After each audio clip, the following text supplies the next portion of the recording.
എനിക്ക് ഭയങ്കര ഇഷ്ടം ഇങ്ങനെ വളച്ചെടുക്കുക എന്നൊക്കെ ഉള്ള ഒരാളെ ക്രഷ് അടിക്കുക, അവരെ പോയി അങ്ങോട്ട് സംസാരിക്കുക, അവരെ വളച്ചെടുക്കുക. ഇങ്ങോട്ട് വന്ന് ആരും ഞാൻ അങ്ങനെ അക്സെപ്റ്റ് ചെയ്യില്ല. എനിക്കത് ഇഷ്ടമല്ല. എന്നെ ഇങ്ങോട്ട് ആരും ഇപ്പോൾ ചോദിച്ചാൽ ഞാൻ അങ്ങനെ അക്സെപ്റ്റ് ചെയ്യില്ല. എനിക്കത് ഭയങ്കര ഒരു ഇറിറ്റേഷൻ തോന്നും. ആണുങ്ങൾക്ക് എങ്ങനെയാണോ സെക്സ് വേണ്ടത് അതേപോലെ തന്നെ പെണ്ണുങ്ങൾക്ക് സെക്സ് ആവശ്യമാണ്. ഓവുലേഷന്റെ ടൈം ഒക്കെ ആകുമ്പോൾ നമുക്ക് നല്ല സെക്ഷൽ ഫീലിംഗ്സ് ആരെങ്കിലും കിട്ടിയാൽ മതി എന്നൊക്കെ തോന്നും നമുക്ക്. നമ്മുടെ ശ്രീലക്ഷ്മി അറക്കലിന്റെ എക്സ്ക്ലൂസീവ് ഇന്റർവ്യൂ. അതുകൊണ്ട് തന്നെ താല്പര്യമുള്ളവർ മാത്രം ഈ വീഡിയോ കണ്ടാൽ മതി. ഒരു പ്രത്യേക അറിയിപ്പുണ്ട്, 18 വയസ്സ് തികയാത്ത കുട്ടികളൊന്നും ഈ വീഡിയോ കാണരുത് കേട്ടാ. റെസ്ട്രിക്റ്റഡ് ആണ് ഈ വീഡിയോ. അപ്പോൾ ശ്രീലക്ഷ്മി ചേച്ചിയുടെ കുൽസിതങ്ങളുടെ വീഡിയോയിലേക്ക് നിങ്ങൾക്ക് സ്വാഗതം. ആണുങ്ങൾക്ക് എങ്ങനെയാണോ സെക്സ് വേണ്ടത് അതേപോലെ തന്നെ പെണ്ണുങ്ങൾക്ക് സെക്സ് ആവശ്യമാണ്. ഇപ്പൊ അൺമാരീഡ് ആയിട്ടുള്ള ഇപ്പൊ ബോയ് ഫ്രണ്ട് ഇല്ലാത്ത ആൾക്കാർക്ക് സ്ത്രീകൾക്ക് സെക്ഷൽ ഫീലിംഗ്സ് വരും. ഓവുലേഷന്റെ ടൈം ഒക്കെ ആകുമ്പോൾ നമുക്ക് നല്ല സെക്ഷൽ ഫീലിംഗ്സ് ആരെങ്കിലും കിട്ടിയാൽ മതി എന്നൊക്കെ തോന്നും നമുക്ക്. സത്യമായിട്ട് ഞാൻ പറഞ്ഞത് ഇതൊന്നും ആരും പറയില്ല. സത്യമായിട്ടൊന്നും ആരെ പിന്നെ നമുക്ക് എന്താണെന്ന് വെച്ചിട്ടുണ്ടെങ്കിൽ നമ്മൾ കൺട്രോൾ ചെയ്ത് ഇങ്ങനെ പിടിക്കും. കാരണം ഇത് ചെയ്ത് കഴിഞ്ഞാൽ പിന്നെ കുറ്റബോധം പഠിക്കും. വിളിച്ചാലോ എന്നൊക്കെ വിചാരിക്കും, പക്ഷെ വിളിക്കില്ല. വിളിച്ച നമ്മളെ ഞാൻ ഫേമസ് അല്ല ചിലപ്പോ വിളിച്ചേര്, പത്തിന്ന് പോകും. പക്ഷെ ഫേമസ് അല്ല ചിലപ്പോ വിളിച്ചേര്. ഫേമസ് ആയതുകൊണ്ട് ഇതേപോലെ നമ്മൾ ഫേമസ് ആയി ഇങ്ങനത്തെ കുറച്ച് പ്രശ്നമുണ്ട് കേട്ടോ.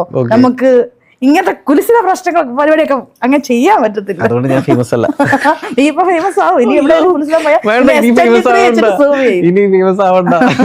ഫേമസ് ആയി ഇങ്ങനത്തെ കുറെ പ്രശ്നങ്ങളുണ്ട്. കാരണം നമ്മളത് ഭയങ്കരമായിട്ട് ഇങ്ങനെ നോക്കണം. അത് നമ്മൾ ഈ ഓവുലേഷൻ ഒക്കെ വരുന്ന സമയത്ത് അങ്ങനെ നമ്മൾ ഫ്രസ്ട്രേറ്റ് ആവും പെണ്ണുങ്ങള്. അപ്പൊ അതാണ് പറഞ്ഞത് നേരത്തെ അവർ എന്തിനാ കാലഘട്ടത്തിൽ വെച്ച് കൊടുത്തത് ചോദിക്കരുത്. അത് ഒരു ബയോളജിക്കൽ ആയിട്ടുള്ള ഒരു ബീയിങ്ങിന്റെ ഒരു ചോദനയാണിത്. പ്രായം കൂടുന്നവരും സ്ത്രീകൾക്ക് ഇത് കൂടിക്കൂടി വരുമെന്ന് സത്യമാണ്. ഒരു 20 വയസ്സിൽ നമുക്ക് ഇതിനെപ്പറ്റി വലിയ ബോധമില്ല. 25-30 വയസ്സ് കൂടുമ്പോൾ നമുക്ക് ഇതിനുള്ള ചോദന കൂടും. സത്യമായിട്ടുള്ള കാര്യമാണ്. അങ്ങനെയല്ല, ഒരു 28 വയസ്സിലുള്ള ചോദനയല്ല 30 വയസ്സുള്ളപ്പോ ഉള്ളത്.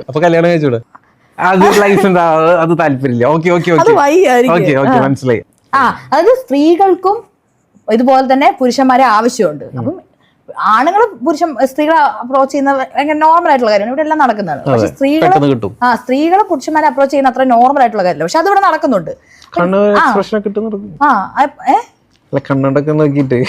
അങ്ങനെ ഇപ്പം അത് എനിക്ക് സെക്സിന്റെ കാര്യത്തിൽ മുട്ടി നിൽക്കുന്നെന്ന് കരുതി എല്ലാ സ്ത്രീകളെയും ഇങ്ങനെ വില കുറിച്ച് കാണിക്കരുത്.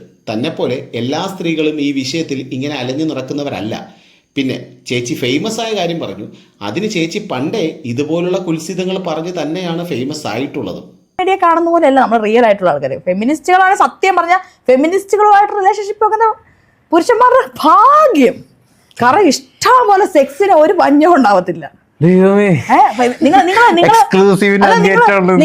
നിങ്ങൾ പ്രേമിക്കുന്നുണ്ടെങ്കിൽ നിങ്ങൾ ഫെമിനിസ്റ്റുകളെ തെരഞ്ഞെടുത്ത് നോക്ക്. അതായത് ഷോ ഓഫിന് വേണ്ടിയുള്ള ഫെമിനിസ്റ്റുകൾ ഉണ്ടാവും ചിലപ്പോൾ.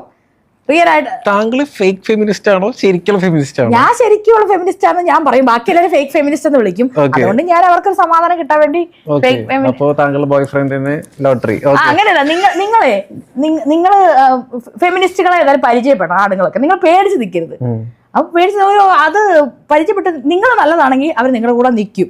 എന്ന് കഴിഞ്ഞാൽ റിലേഷൻഷിപ്പ് ആയി കഴിഞ്ഞിട്ടുണ്ടെങ്കിൽ നിങ്ങൾക്ക് അതിന്റെ ആ ഒരു ബ്യൂട്ടി മനസ്സിലാകത്തുള്ളൂ. അല്ല, ആക്ച്വലി ഇങ്ങനെയായിരുന്നു ഫെമിനിസ്റ്റുകൾ. ഞാൻ മനസ്സിലാക്കിയിരുന്നത് സ്ത്രീകൾക്കെതിരെയുള്ള അടിച്ചമർത്തലുകൾക്കും ക്രൂരതയ്ക്കുമെതിരെ പ്രതിഷേധിച്ച് അവർക്ക് വേണ്ടി പോരാടുന്നവരാണ് ഫെമിനിസ്റ്റുകൾ എന്നായിരുന്നു. അല്ലാതെ താനീ പറയുന്നത് പോലെ സെക്സിന് വേണ്ടി മാത്രം നടക്കുന്ന കൂട്ടരല്ല അവർ. സ്ത്രീകളെ ഇത്രയും തരം താഴ്ന്ന രീതിയിൽ അതിശയിപ്പിക്കുന്ന തന്നെ ആരാണ് ഫെമിനിസ്റ്റ് എന്ന് പറയുക? ഫെമിനിസ്റ്റുകളുമായിട്ടുള്ള റിലേഷൻഷിപ്പ് കാരണം വിളിച്ചന്വേഷിക്കുക. അതാ ഞാൻ പറയാം, ശരിക്കുള്ള നമ്മൾ അവരെ വിളിക്കാനൊന്നും പോയില്ല. പോയ വഴി നമ്മൾ വിളിക്കൊന്നുമില്ല. വിളിക്കില്ല, എവിടെയാ അതൊന്നും വിളിച്ചൊന്നും അന്വേഷിക്കത്തൊന്നുമില്ല. റിലേഷൻഷിപ്പിന്റെ ബ്യൂട്ടി എന്ന് പറഞ്ഞിട്ടുണ്ടെങ്കിൽ ബൗണ്ട്, അതായത് ചില ആൾക്കാരുടെ പേഴ്സണൽ സ്പേസിലേക്ക് ചില സമയത്ത് ഒരുപാട് ആണുങ്ങൾക്ക് അതൊക്കെ ഇഷ്ടമാണല്ലോ. മീൻസ് എന്താ പറയാ, ഒരുപാട് ഞാൻ കണ്ടുള്ള കുറെ ആളുകൾ ടോക്സിക്കാ, ഭയങ്കര കുറെ പെണ്ണുങ്ങൾ ഭയങ്കര ടോക്സിക്കാ. അതായത് എപ്പോഴും വിളിക്കുക, നീ എന്താ ചെയ്യാൻ രണ്ടങ്ങോട്ടും ഇങ്ങോട്ടും ഉണ്ട്. അപ്പൊ എനിക്ക് പറഞ്ഞാൽ എന്നോട് ഇങ്ങോട്ടൊന്നും ചോദിക്കില്ല. അപ്പൊ അതുപോലെ തന്നെ ഞാൻ അങ്ങോട്ടേക്കും ഒരു ബൗണ്ടറി സെറ്റ് ചെയ്തിട്ടുണ്ടാവണം. എന്ന് വെച്ചിട്ടുണ്ടെങ്കിൽ ഈ എപ്പോഴും വിളിച്ചന്വേഷിക്കുന്നതും അതൊന്നും അല്ല ചില ആൾക്കാർക്ക് സ്നേഹം എന്ന് പറയുന്നത്. കേട്ടോ ശ്രീലക്ഷ്മി തന്നോട് ആരാ ഇതൊക്കെ പറഞ്ഞു തരുന്നത്? നല്ല റിലേഷൻഷിപ്പ് എന്ന് പറയുന്നത് നമ്മൾ സ്നേഹിക്കുന്ന വ്യക്തി അത് ആണോ പെണ്ണോ ആയിക്കോട്ടെ, അവർ ഇപ്പോൾ എവിടെയാണെന്നും എന്ത് ചെയ്യുന്നെന്നും അന്വേഷിക്കുന്നതിൽ എന്താ തെറ്റ്? അത് അവരുടെ സ്നേഹമാണ്. നമ്മൾ വീട്ടിൽ നിന്നും ചെല്ലുന്ന സമയം വൈകുമ്പോൾ നമ്മുടെ മാതാപിതാക്കൾ നമ്മളെ വിളിച്ചു ചോദിക്കുന്നത് എന്തുകൊണ്ടാണ്? നമ്മളോടുള്ള സ്നേഹവും കരുതലും തന്നെയാണ്. അതുപോലെ തന്നെയാണ് സ്നേഹിക്കുന്ന രണ്ട് വ്യക്തികൾ തമ്മിലും. അതൊന്നും പറഞ്ഞാൽ തനിക്ക് മനസ്സിലാകില്ല. ബിക്കോസ് തൻ്റെ പർപ്പസ് ഓഫ് റിലേഷൻഷിപ്പ് എന്ന് പറയുന്നത് സെക്സ് അല്ലേ? നമ്മുടെ വിഷമ സമയത്ത് കൂടെ നിങ്ങളൊരു ലിവ് ഇൻ റിലേഷൻഷിപ്പിലാണോ അതോ ലിവ് ഇൻ റിലേഷൻഷിപ്പിലൊന്നുമല്ല. എനിക്ക് ആരുടെ കൂടെ താമസിക്കാനൊന്നും പറ്റത്തില്ല. ഓക്കെ. എനിക്ക് 2 ദിവസമൊക്കെ ഒരാളോടെ നിൽക്കുമ്പോൾ മടുക്കും. അതായത് എനിക്ക് ഒറ്റയ്ക്ക് ഇരിക്കുന്നതാണ് ഏറ്റവും ഇഷ്ടം. അതായത് എന്റെ വീട്ടിൽ അതിപ്പോ നീ അങ്ങനെയല്ല, നീ ഒരു ഫ്രണ്ടായിട്ട് വന്നാലും 2 ദിവസം കഴിയുമ്പോഴത്തേക്കും എനിക്ക് എന്റെ അങ്ങനെ എന്റെ മനസ്സ് പറയുന്നത് ഇവരെങ്ങനെ ഞാൻ എന്തൊരു വീടായിരിക്കും അവിടെ പോയിട്ട് കൊച്ചി പോയിട്ട് ഫ്രണ്ട്സ് ആരെങ്കിലും 2 ദിവസത്തിൽ കൂടുതലൊന്നും നിൽക്കാൻ പറ്റൂല. തീരെ വരില്ല. ഞാൻ കുറെ ബന്ധങ്ങളുടെ വില അറിയാത്തവർക്ക് ബന്ധങ്ങൾക്ക് ഇത്ര വില മാത്രമേ കൽപ്പിക്കാനാകൂ. സോ അത് തന്റെ കുറ്റമല്ല, സ്വാഭാവികമാണ്. പിന്നെ തന്റെ ഈ സ്വഭാവത്തിന് 2 ദിവസത്തിൽ കൂടുതൽ തന്റെ കൂടെ ആരും നിൽക്കില്ലടോ. അതായത് ഒരാള് എനിക്ക് അവനോട് ഒരു ഇഷ്ടം ഉണ്ടായിട്ടില്ല. ഏത് സമയത്ത്, ഏത് കാലഘട്ടം, എത്രാമത്തെ? മൂന്നാമത്തെ. ഓക്കെ. ഒന്നും പറഞ്ഞ് 2 പറഞ്ഞില്ല അല്ലേ? മൂന്നാമത്തെ. ഓക്കെ. മൂന്നാമത്തെ ഏതൊരു കാലഘട്ടം? ഡിഗ്രി? ഞാൻ BEd പഠിക്കുന്നതിന് മുമ്പ്. ഓക്കെ. 2018-19 ആ ടൈം. Okay okay. ആ ടൈമില് അപ്പൊ എനിക്ക് അവനോട് ഇഷ്ടമേ, മീൻസ് എന്റെ ഫ്രണ്ടായിട്ട് എനിക്ക് ഭയങ്കര ഇഷ്ടം, നല്ല സ്വഭാവമുള്ള ഒരു വ്യക്തിയായിരുന്നു. തങ്കപ്പെട്ട ആരാണല്ലോ ഇതൊന്നും പറയില്ല. അപ്പൊ എനിക്ക് ഇഷ്ടം. അപ്പൊ എന്റെ എല്ലാ റിലേഷൻഷിപ്പ്, ഇപ്പോൾ ഉള്ള റിലേഷൻഷിപ്പ് ഉൾപ്പെടെ ഞാൻ അങ്ങോട്ട് പോയി ക്രഷ് പറഞ്ഞിട്ട് എനിക്കത് ഭയങ്കര ഇഷ്ടം. ഇങ്ങനെ വളച്ചെടുക്കുക എന്നൊക്കെ ഉള്ളത് അതെനിക്ക് ഭയങ്കര ഇഷ്ടമാണ്. ഇങ്ങനെ ഒരാളെ ക്രഷ് അടിക്കുക, അവരെ പോയി അങ്ങോട്ട് സംസാരിക്കുക, അവരെ വളച്ചെടുക്കുക. ഇങ്ങോട്ട് വന്ന് ആരും ഞാൻ അങ്ങനെ അക്സെപ്റ്റ് ചെയ്യില്ല. എനിക്കത് ഇഷ്ടമല്ല. എന്നെ ഇങ്ങോട്ട് ആരും ഇപ്പോൾ ചോദിച്ചാൽ ഞാൻ അങ്ങനെ അക്സെപ്റ്റ് ചെയ്യില്ല. എനിക്കത് ഭയങ്കര ഒരു ഇറിറ്റേഷൻ പോലെ. എന്നിട്ട് ഇവനാണ് എന്റെ പുറകെ ഇങ്ങനെ നടന്ന് എനിക്കാണെങ്കിൽ ലാസ്റ്റ് ഇവനാണെങ്കിൽ ഇവനെ അന്നേരം തന്നെ 10-30 വയസ്സം കണ്ടുണ്ടായിരുന്നു. എനിക്കാരും സെറ്റായിട്ടില്ല അങ്ങനെ ഇങ്ങനൊക്കെ പറയും. ഇങ്ങനെ ദുഃഖം പറയും. അങ്ങനെ ദുഃഖം പറഞ്ഞ് ഞാൻ പിന്നെ റിലേഷൻഷിപ്പ് ആയി അവനുമായിട്ട്. വളഞ്ഞ് പാവം തോന്നി, സങ്കടം തോന്നി, തോന്നി. അപ്പൊ ഞങ്ങളെല്ലാം ഫ്രണ്ട്സ് ഗ്യാങ് കുറേ ഉണ്ട്. എന്നിട്ട് പിന്നെ ഞാൻ ഇവനോട് ബൈക്കിൽ എവിടെയൊക്കെ പോകുമ്പം ആൾക്കാരൊക്കെ ചോദിക്കുമല്ലോ. അപ്പൊ ഇവൻ ആ കൂട്ടുകാരോടൊക്കെ പറഞ്ഞെന്ന് പറഞ്ഞാൽ അവള് ഭയങ്കര കടി മൂത്തന്റെ പുറകെ നടക്കുവന്ന്. എനിക്ക് തോന്നുന്നു അവനെ ഭയങ്കര ഇഷ്ടം. നല്ലൊരു മനുഷ്യനാ എനിക്ക് തോന്നി. അതുകൊണ്ട് ഞാൻ എന്താ ആ പാവം എന്താ ഒരു ഫ്രണ്ട്ഷിപ്പ് അങ്ങനെ അല്ല. എന്നിട്ട് നമ്മുടെ ഫ്രണ്ട്സ് ഗ്യാങ്ങിൽ നിന്ന് എന്റെ ഫ്രണ്ട്സ് എല്ലാം എന്നെ വിട്ടുപോയി. മനസ്സിലായോ? എന്നെ എല്ലാവരും പിന്നെ ഭയങ്കര മോശക്കാരിയായിട്ട് ചിത്രീകരിക്കാൻ വേണ്ടി തുടങ്ങി. അങ്ങനെ ഇവൻ എന്നോട് നമ്മൾ തമ്മിലുള്ള റിലേഷൻഷിപ്പ് വേറെ ആളോട് പറയരുതെന്നും പറഞ്ഞു. അപ്പൊ ഞാൻ അയ്യോ പാവം ഇവന് എന്തൊരു പ്രശ്നമായാലോ. അപ്പം എനിക്ക് കല്യാണം കഴിക്കാൻ താല്പര്യമില്ലല്ലോ, അവന് കല്യാണം കഴിക്കാൻ താല്പര്യമുണ്ട് വേറെ ആൾക്കാരെ. അപ്പൊ അവൻ പറഞ്ഞെന്ന് പറഞ്ഞാൽ മീൻസ് വേറെ അവന് കല്യാണം കഴിക്കാൻ താല്പര്യമുണ്ട്. അന്നേരം അവൻ ഇങ്ങനെ പെണ്ണുങ്ങളൊക്കെ നോക്കിക്കൊണ്ടിരിക്കുന്നതായിരുന്നു, പെണ്ണ് കാണാൻ പോയിക്കൊണ്ടൊക്കെ ഇരിക്കുന്ന കാലമായിരുന്നു. റിലേഷൻഷിപ്പില് ഇരിക്കുന്ന സമയത്ത്. അപ്പൊ പക്ഷെ അവന് പെണ്ണ് സെറ്റാവുന്നില്ല. അവൻ കുറേ നിങ്ങളൊന്ന് ആലോചിച്ചോ. ഇത് ഞാൻ റിലേഷൻഷിപ്പ് ആയിരിക്കുന്ന സമയത്ത് അവൻ വേറെ പെണ്ണ് കാണാൻ പോകുന്നുണ്ട്. എനിക്കത് പ്രശ്നമില്ല, ഞാൻ കല്യാണം കഴിക്കില്ല. എനിക്ക് പ്രശ്നമില്ലല്ലോ. പക്ഷെ ഞാൻ എന്റെ വിചാരം ഇവനൊന്നും ഇപ്പൊ പെണ്ണ് ഇവൻ കുറെ പെണ്ണ് കാണാൻ പോയി, ഇവന് പെണ്ണ് കിട്ടുന്നില്ല. അവരെ എന്നിട്ട് ഇവനാണ് എപ്പോഴും വന്ന് ദുഃഖം പറയും, ഞാനാണ് സമാധാനിക്കണം, നിനക്ക് പെണ്ണ് കിട്ടും, നീ സമാധാനിക്കുന്നൊക്കെ പറഞ്ഞ്. എന്റെ ജീവിതത്തിൽ ആദ്യമായിട്ട് ഇങ്ങനെ ഒരു എന്റെ കഥയുടെ നിങ്ങൾക്ക് ബോധം പോകും നിങ്ങള്.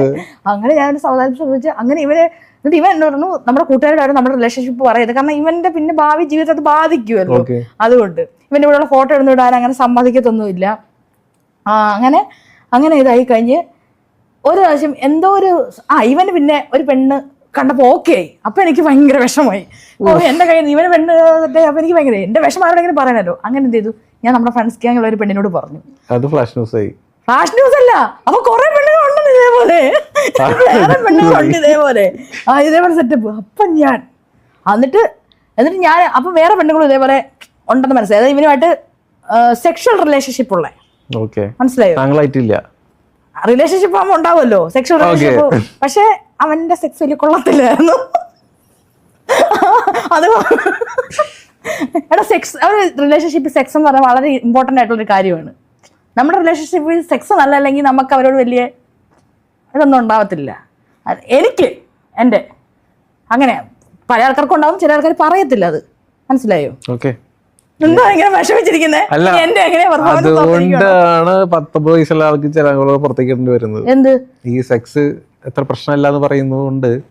എന്താ നീ മനസ്സിലായില്ല? അതായത് താങ്കൾ പറഞ്ഞു സെക്സ് ഒരു പ്രശ്നമല്ല, സെക്സ് ഉണ്ടാവും, ശരിയാണ് സെക്സ് ഉണ്ടാവും, പക്ഷെ അതിനൊരു ക്രൈറ്റീരിയ അല്ലെങ്കിൽ നമുക്ക് സേഫ് ആയിട്ട് ചെയ്യണം. ഇപ്പൊ ഞാനിപ്പോ ഇവരുടെ കൂടെ ഒക്കെ പോയിട്ടേ സേഫ് ആയിട്ട് ചെയ്തിട്ടില്ലെങ്കിൽ എനിക്കിപ്പോ 4 പിള്ളേരായിട്ട് ഞാൻ ഇവിടെ ഇന്റർവ്യൂ വന്നിരുന്നേ. മനസ്സിലായോ? അതാണ് നമ്മൾ സേഫ് ആയിട്ട് ചെയ്യാൻ വേണ്ടി പഠിക്കണം. സേഫ് സെക്സ് ചെയ്യണം. ഓവുലേഷൻ ടൈം നോക്കാതെ, അതൊക്കെ പീരിയഡ് ട്രാക്കർ ആപ്പുകളൊക്കെ ഉണ്ട്. അതിനകത്ത് ഇത് ഹൈ ചാൻസ് ഓഫ് പ്രഗ്നൻസി എന്നുണ്ടാവും. അതൊക്കെ നോക്കി അങ്ങനെ ചെയ്യണം. അതിനാണ് പിന്നെ സയൻസ് ഡെവലപ്പ് ചെയ്തേക്കുന്നത് എല്ലാം അതിന് വേണ്ടിയിട്ടാണ്. ഇനിയിപ്പം എപ്പോഴും കണ്ടിന്യൂസ് ആയിട്ട് സെക്സ് ചെയ്തുകൊണ്ടിരിക്കുന്ന ആൾക്കാരാണെങ്കിൽ കോൺട്രാസെപ്റ്റീവ് പില്ല്, അങ്ങനത്തെ കുറേ ഓപ്ഷൻസ് ഉണ്ട്. ഇത് ഈ ഇടയ്ക്ക് എൻ്റെ ഒരു കൂട്ടുകാരി അബോർഷൻ ചെയ്യാൻ പോയി. അവർ കോണ്ട യൂസ് ചെയ്തിട്ടും കുട്ടിയുണ്ടായി. ഓക്കെ, അപ്പം അവിടുത്തെ ഡോക്ടർ പറഞ്ഞു ഇപ്പൊ കോണ്ട യൂസ് ചെയ്താലും ചിലപ്പം കുട്ടി ഉണ്ടായെന്നിരിക്കും, അതിനുവേണ്ടി ഇപ്പൊ ഒരു ഇഞ്ചക്ഷൻ ഉണ്ടെന്ന്. ഞാൻ ആദ്യമായിട്ട് കേൾക്കുന്നത്, എനിക്കറിഞ്ഞിട്ടുണ്ടായിരുന്നു. അത് 1 കൊല്ലത്തേക്കോ 2 കൊല്ലത്തേക്കോ വാലിഡിറ്റി ഉള്ള അതിങ്ങനെ ഇഞ്ചക്ഷൻ ഉണ്ടെന്ന് എനിക്കറിയില്ലായിരുന്നു. അപ്പം അങ്ങനെ ഇത് അറിയാത്ത കുറെ പേരുണ്ടാവും. ഇന്റർവ്യൂ കാണുമ്പോൾ അവർക്ക് അറിയാൻ പറ്റും. ശ്രീലക്ഷ്മി ചേച്ചി ഇതുവരെ എല്ലാ പുരുഷന്മാരെയും സ്നേഹിച്ചിരുന്നത് സെക്സിന്റെ അടിസ്ഥാനത്തിൽ മാത്രമായിരുന്നു. ഇതാണ് ഞാൻ പറഞ്ഞത്, ബന്ധങ്ങളുടെ വില കൽപ്പിക്കാനാകാത്തവർക്ക് എന്നും പ്രാധാന്യം സെക്സിനോട് തന്നെ ആയിരിക്കും. ഇനിയിപ്പോൾ ചേച്ചി ആ ഇഞ്ചക്ഷൻ കൂടെ എടുക്കുന്നത് ഉത്തമമായിരിക്കും.